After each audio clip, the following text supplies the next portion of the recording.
Le Palais des Ducs de Lorraine, musée lorrain de Nancy, est engagé dans un vaste projet de rénovation jusqu'en 2023.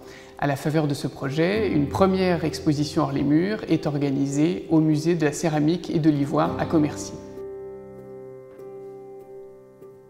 Intitulée Charmant biscuit, berger, rois et déesses au temps de Stanislas, elle présente une cinquantaine de statuettes en biscuit réalisées dans les manufactures lorraines de Lunéville, Saint-Clément, Toul-Bellevue et Niederwiller.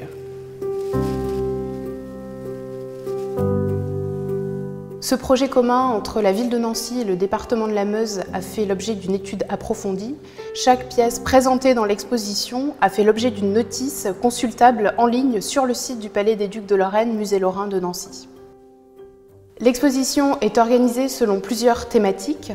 On retrouve la présentation des petits métiers, avec notamment cette figure du boucher qui s'apprête à égorger un bélier, dont on observe toute la finesse des détails, avec son couteau dans la bouche et ses muscles tendus, voilà, prêt à égorger un bélier.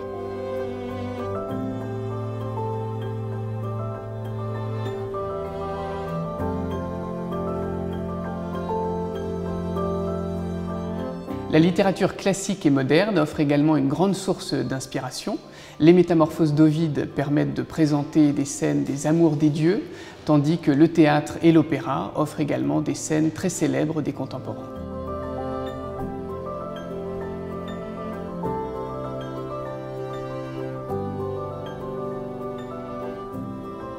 Le guetteur à la fontaine est une pièce exceptionnelle qui s'observe à 360 degrés. Une jeune fille en train de se baigner dans une fontaine est épiée par deux chasseurs de retour de leur chasse.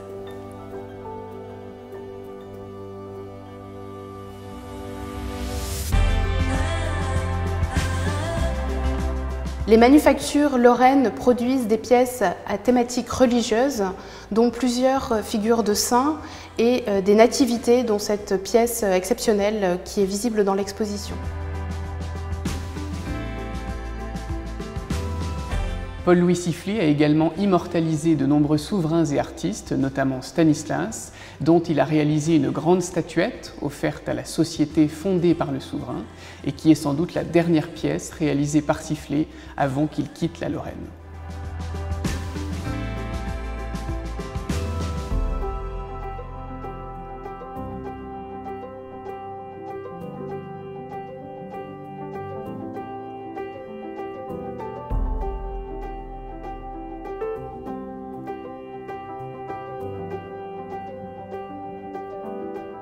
Il faut donc venir nombreux découvrir ces pièces exceptionnelles dès à présent et jusqu'en octobre 2019 au musée de la céramique et de l'ivoire à Commercy.